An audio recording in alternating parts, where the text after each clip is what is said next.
on Prince Edward Island. The renowned Fireworks Feast is an immersive, multi-course culinary experience that has garnered international acclaim, making it a must-visit destination for food lovers seeking an authentic farm-to-fork adventure. Ladies and gentlemen, welcome Chef Mike up to the stage.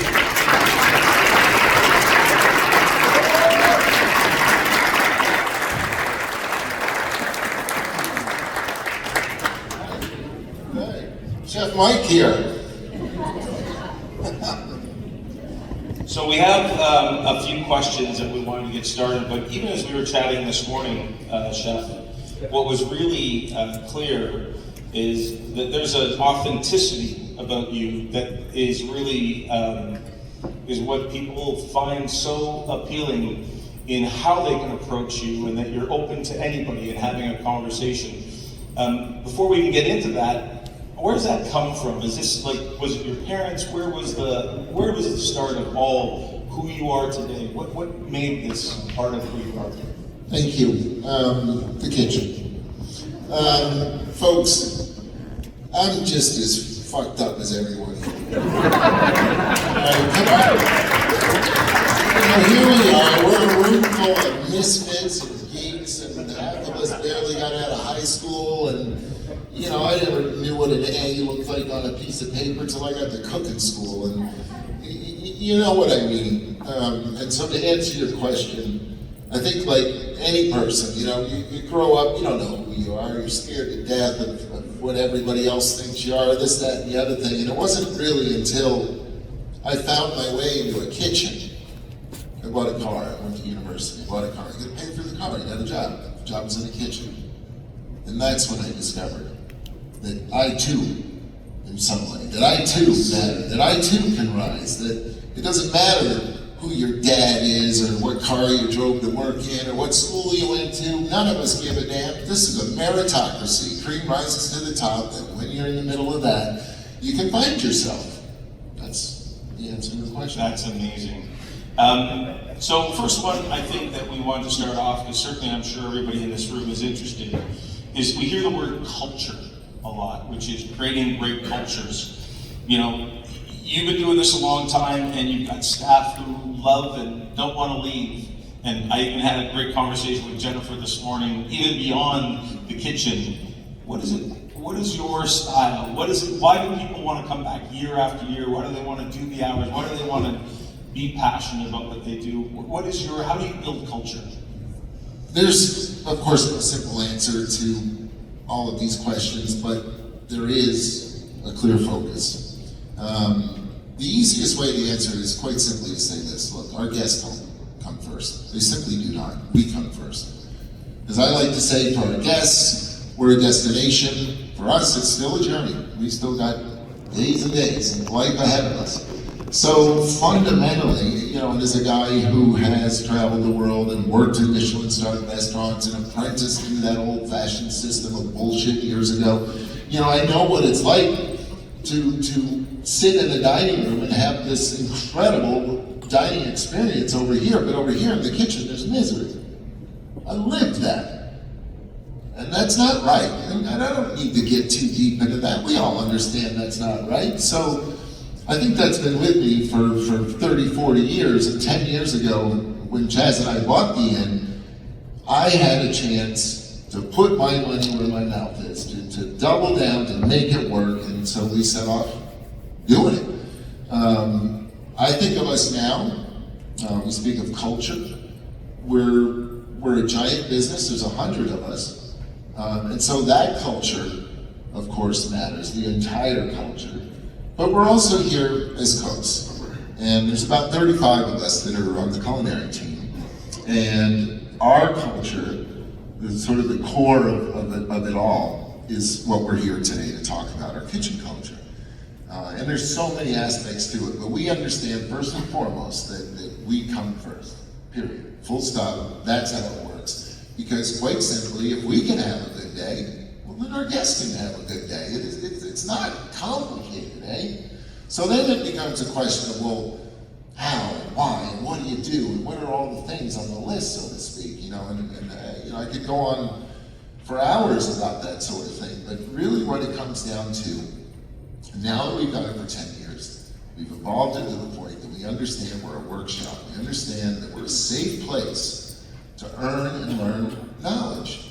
That we're a place where young culinarians, there's so many of you here in the room today, we're a place where you can come and learn those things, put your hands on those things. So that's the core of it. Now, we're all culinarians. We understand that we have to support that with discipline, that we're running a kitchen where there's things like safety involved, and all of that, of course, is important. But we've got this down in. We understand why we do what we do. And again and again and again, it comes back to communication. As an example, we start our day. What time is it right now? I'm going to miss rally this morning. We start our day at the end every morning at 11 o'clock. We have our service rally, our team rally. The cooks start their day at 10 o'clock on the farm. They spend a full hour outside on the farm doing whatever it is we need to do today. We have farm hands, we have a farmer, we have all of that. It's not like, you know, the weeding team or something. So we've just spent an hour outside. We're working together. And then we head inside at 11 o'clock sharp, as we call it, apple time, period. 11 o'clock sharp, that little knob goes click, boom, it's 11. We're all standing there. And we have our daily kitchen rally. We all do this, okay? Your team's there, you're standing there, it's time to tell them, hey, here's what's coming today, here's what we're gonna do. But we go a little further. We brief, we have housekeeping notes, and then we do our shout outs. And there'll be a dozen, 15 of us standing there. I mean, it's a big brigade. We go in a circle, right around that whole circle, and everybody adds something to the conversation. Everybody adds a shout out. And this is incredibly powerful stuff. This is lifeblood stuff right here. This is young people paying attention to who's around them and what they're doing. Because you don't shout yourself out, you shout somebody else out. And what is more powerful than standing and hearing and knowing that you have been seen and acknowledged, and that thing you did yesterday that was so compelling, and maybe it was simple. Maybe you didn't even know I noticed. Maybe you found a cigarette butt in the parking lot and you picked it up, but I saw it. You know, that's the kind of thing you can shout out. But just when you're going hard and you're putting your best in and your head is down, and then somebody sees it and acknowledges it, powerful stuff. That's just rally. Okay, now we're just 15 minutes into our day and off we go. And then, you know, then it continues. There's so many other things that we can do. Great example, hospitality included. So let's be honest. I mean, dinner this year at the inn is $265 a head. That's a lot of money. We damn well better get it right. No excuses at that level, right? And so the first year we did business, the price was a little lower back then, but we were normal. There was a tip. Some people leave a tip. And I had this elaborate, we all have this, we've done this. Sometimes you administer, sometimes you don't. You got this matrix and all these digits and this percentage here and that percentage, add another share or whatever. And at the end of the year, I'm like, this is ridiculous bullshit. And stopped. In year 2, we added the tip. Join that revolution.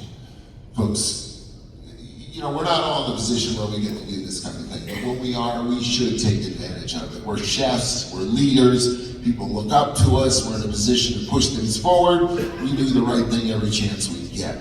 So when I toss the tips out, boom, right away, fundamentally change the business. It gives us so many more options. We can pay people what they're worth, we can give them benefits that they deserve, benefits that, like the same health benefits my kids get, that sort of thing. And the 4-day work week was another big one, huge. You know what it's like, folks. Come on, we've all been there. I mean, I've worked my 120-hour weeks. I know what this is like, and burning people out and all of those things. Did anybody, when you were a young chef, I'm looking at the back of the room at all the gray hair guys, like, did anybody ever say to us, do you know about this thing called work-life balance? Do you understand that you're showing signs of stress over here, a little bit of anxiety going down? Maybe we should talk a little bit. So, did anybody ever do that for you? Nobody ever did that for us. Nobody. But we're doing that now, aren't we? Because we're smart and we understand, and in my case, maybe there's a little bit of selfish in there too. I mean, look, I'm 58, and I can't even remember how old I am anymore, but the point is, I'm old enough that I want to get up in the morning and have a good day. And I have no tolerance for bullshit. I don't want to surround myself with bad energy. Why would I? You know, so maybe there's a little bit of that in there too. But when we make these choices and we do these right things, it's the ripples that start to flow out. That's what really matters. You know, that's why I'm sitting here. These are just words, right? It's what we do that matters. And things like I'm describing to you, pulling those tips in, changing up how that all works. You know, come on, folks, tips don't correlate with service anyway. You know this. Do you know that much of the world's leading research into tips and hospitality is down in Canada, University of Guelph, one of the leading hospitality research centers in the world, and like all of them, no one has ever, not one single study has ever conclusively shown proof a link between service and tipping. Not once, ever. Every single study ever done has only ever shown the correspondence, the correlation between tipping, misogyny, racism, and sexism. Not on my watch. Full stop. It ain't right. So why would it?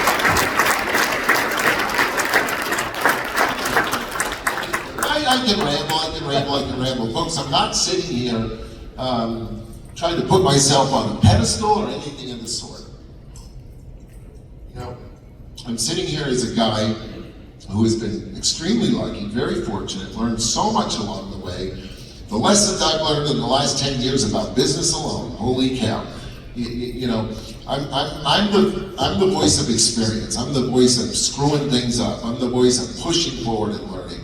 You know, one of the core values we have in our business is this idea that we've got to get on the path and get moving. That's where we find knowledge. When we're stuck in process, and anybody who's ever had to open a restaurant, you've done this, and if you're looking forward to opening a restaurant, you're in the middle of it right now, because somehow you're writing everything in this stuff. There's books, business plans, little words, analysis, this, that, and the other thing. And then you open your restaurant, and that goes on the shelf, and you never look at it again. In other words, we need to give ourselves courage to get moving, to go forward, because once we do, we're going to find the way forward. And this is part of our culture. So we're not afraid to try something new, knowing full well that we might actually screw up, we might fall, we might fail, but so what? We pick it up and we go forward. And I think this is important when we're talking about any kitchen culture. Anybody stands up in front of any room and talks about their kitchen culture, what should the very first question be? Well, what happens when somebody screws up? Okay, because that's the revealing part. That's when we understand what's really happening in that culture. And at least in our world, we're all about first being the sort of people that understand mistakes happen, that can own mistakes. You don't last very long around me in our world if you're that kind of person that just digs in on the mistake. It ain't a mistake. It's not my mistake. It's his mistake. It's their mistake. I didn't make that mistake. No, you got it wrong. You should look at it this way. Meanwhile, the rest of us have already seen the mistake. We've already figured out what the solution is. And we're well into implementing it. And you're back here stuck on the mistake, you're not gonna make it. So if we're that kind of people in the first place, when the mistake is made, we see it as an opportunity to learn. Great example, something I'm proud of. I think of some of my young chefs and watching them grow and come up the ranks with us over time. And there's a lot of things I take pride in, but one of them is that walking around Canada right now, there's gotta be, 10, we're gonna get it to 11 this year, young chefs that have, for the first time in their lives, somebody's put them in front of a bluefin tuna and let them break the fish. That fish cost me $7,000. I should be breaking it, right? Or I should be letting my head chef break it, right? No, let the young cooks get in there. Let them learn how to do it, because who else is gonna give them that shot? And if they make a mistake, we're standing right there with them, and we're gonna learn together, you know? Just an example of what it can be like, you know? See the mistake, own the mistake, let's go, let's move. I'm rambling. Keep me under control. I don't think I see anybody not fully engaged in what you're you're saying. You said a couple things, Chef, just about community.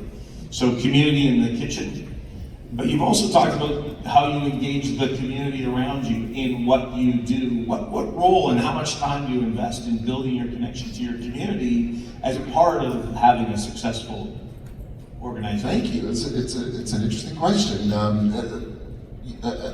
to, of course, be a finite amount of time, but it's everything. Community is everything.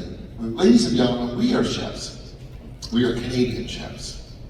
We are part of one of the most vibrant mosaics of cuisine on this planet. We represent diversity. We represent threads from all over the world. We're the most diverse country on the planet. It's something to be proud of. We have history, we have traditions, and we're not the first cooks to walk this land. On Abergwa, 13,000 years ago, we had a flourishing tradition, flourishing culture, kitchen gardens from tip to tip to tip on our island, with a pantry of ingredients around us, surrounding us. And this is all part of community. Understanding our role in community, understanding the position we play, that we can be a linchpin in a community. I look around this room and I can see a lot of examples of that already. All of us understand what that means to be the stone in the soup. Think of it that way, the stone in the soup. And so connecting to community, restaurants like mine, awesome Canadian cuisine restaurants across the country, I don't exist as a restaurant, as a concept, without the community around me. And all of us are made better by our communities. Many of us are leaders. We stand up and we lead our communities. And when that community is strong, we become stronger leaders for it. We become best versions of ourselves. So community, of course, is everything. And understanding all community is everything. I'm touching on, as an example, I'm touching on Abergwa. We're honored to be able to cook, to forage, to farm, and of course on Abergwa, in the lands, the traditional unceded territories of the Aboriginal First Nation. And we seek permission to forage, to farm, and fish on our land. And we proudly, I can see it here in this picture in front of me, we proudly fly the Grand Council flag in front of the inn. And I stood there in front of those flags we've been doing this 11 years. I stood there for 3 or 4 years, making those words, sounding those words, saying those words, the acknowledgement, feeling okay, and then finishing and feeling like, well, I didn't really do anything, did I? I just said some words. Building community is about more than saying words.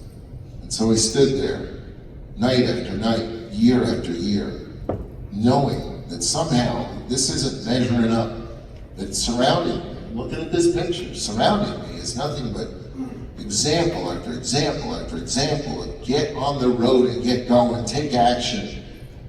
Yet I'm standing here just yapping. And it's a long, elaborate story, and I'm not going to dive too deep into it, but events happened, things happened around the world, got me thinking, and all of a sudden this idea landed right in front of me, and I realized, we got to do more than just stand here and look at that flag every night. We got to figure this out. So we now have a multi-pronged sort of strategy. And for us, one of the biggest core parts of it is our scholarship program. We established a scholarship in the name of the Innovative Fortune at the Culinary Institute of Canada, our local cooking school, a few years back, and it's worked.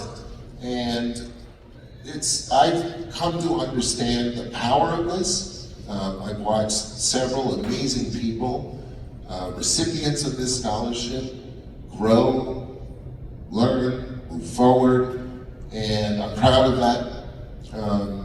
But there's more. Again, connecting to community. We are not the first folks to walk our land across this country. And we should respect and acknowledge that in our cooking. And we should not look at foraging or our acknowledgement as a performative act. And when we, foraging, for instance, very hot right now, amazing ingredients. All of us are inclined to, wow, it's new, it's exciting. I've never seen it before. I'm excited. I want to share it with my guests. We're all motivated by that. But as it relates to foraging, we should be careful how we see that, the lens that we see it through. I take issue with the word wild.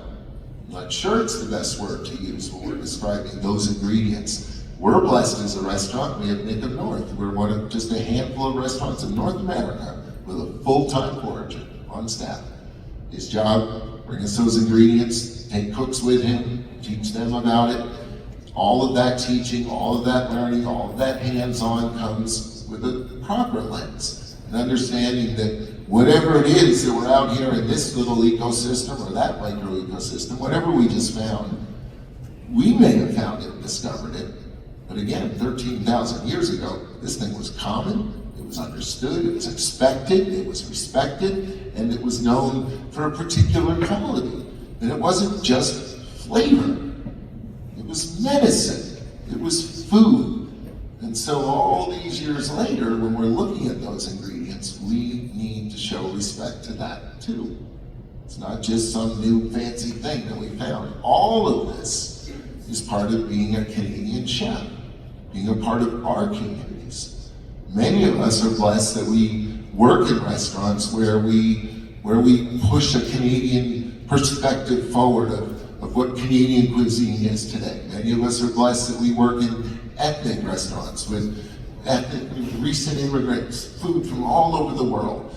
And there's so much vibrancy there too. And now all of that is combining together into fascinating, new, uniquely Canadian restaurants. You know, I'm thinking of my buddy's son's restaurants. Everybody knows Chef Bill Pratt in Halifax right now. The #1 restaurant on TripAdvisor right now is a place called Studio East. And it's an exact example of what I just said, of a restaurant that respects everything about Canada, everything about it. And we're seeing more and more of that. And it's all about community. It's amazing. Chef, there's a lot of young people in the room. So what's your advice to the young people that are getting into this space right now? How do you keep them inspired year to year with new ideas, new approaches, and also making sure that you find the balance? What's your advice for you? My advice, if you're a young cook in the room, hands up if you're a young chef, so to speak, is suck it up all the time. All right, and I mean this respectfully. Okay, here's what I mean. First, you know, we can sit here and talk about kitchen culture all day long, and it does obviously mean the world to me in my business, but not every business does it matter.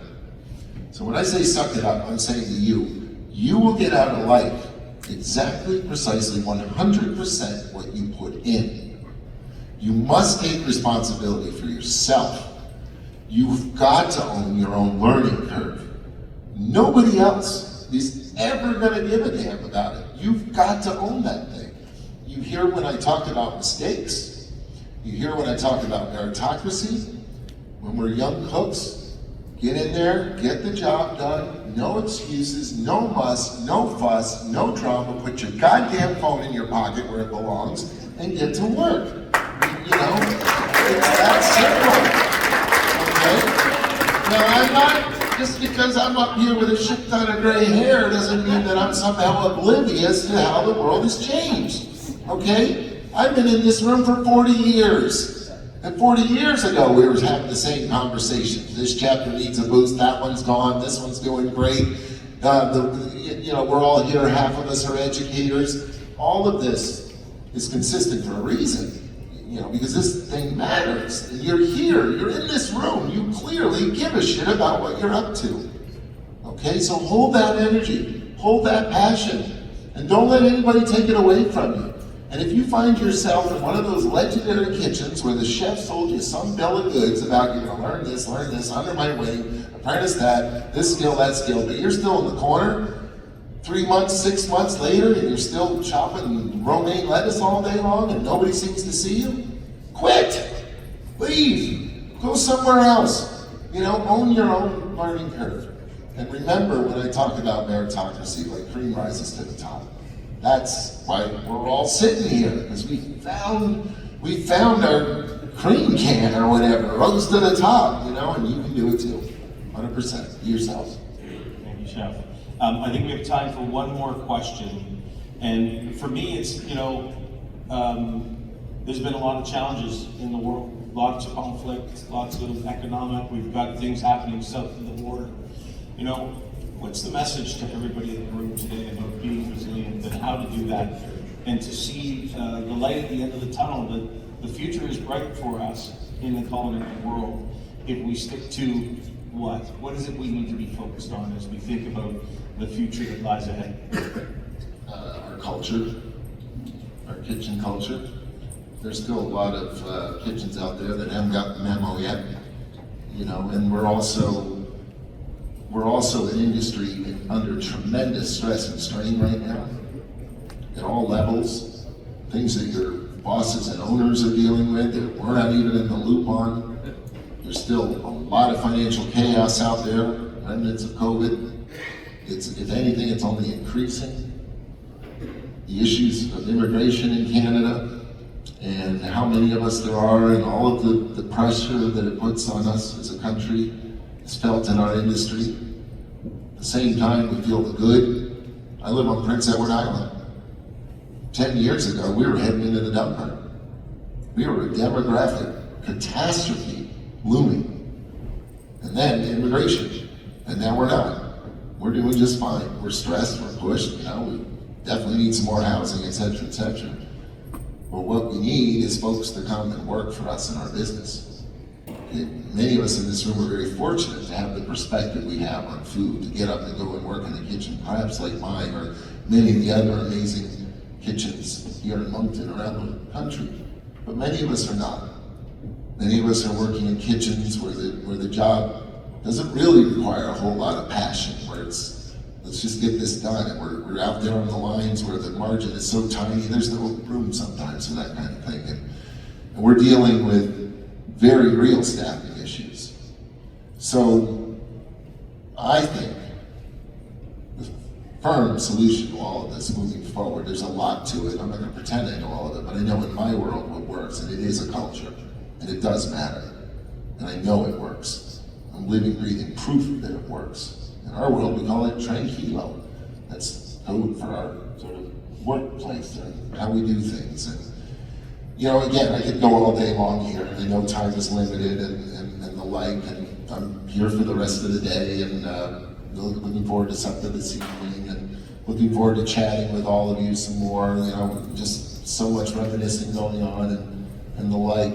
But what I want to leave you with now, though, of course, is the idea that here we are, we're a thriving restaurant, we're sold out for the year, it's an amazing place, and I know why it works. I know firmly why it works, because job one is us. In every way, shape, and form, the way we see each other, communicate with each other, take care of each other, the things we do, we support each other. And then we welcome the world, and it works. Thank you, Chef Michael Smith. Honestly, ladies and gentlemen, this is a conversation that I think right now is more important than ever before. And when you think about connection and community, the opportunity even at the conference this week to actually connect and have these conversations, and it's wonderful that you're going to be here, that you're open to having many conversations. I'll reflect on my comments at the start. Last night, I saw people continuously coming to you, loving the oysters, but more important, loving you, loving the opportunity to have an authentic conversation about your journey, about your experiences. And the reality is everyone in this room has an opportunity to have these conversations, not just with Chef Michael Smith, but with each other. And so, Michael, thank you for everything that you've shared today. Thank you for inspiring so many chefs, you know, of all ages, because I think we need inspiration in the world today, and I think you're a great example of what the culinary community can be and what we could do in this world together. So thank you very much for your time today. Hey.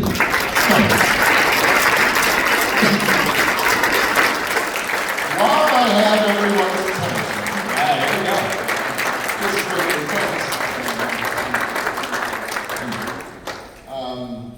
I brought a shit ton of cookbooks with me. and we're going to donate them to the books that are selling these cool socks. Wow. So just the books will be there. Happy that they're signed them if you end up with one. Full proceeds will go to the sock fund. Yeah, and looking forward to the rest of the day. Thank you, Pete. Thank you. Cheers.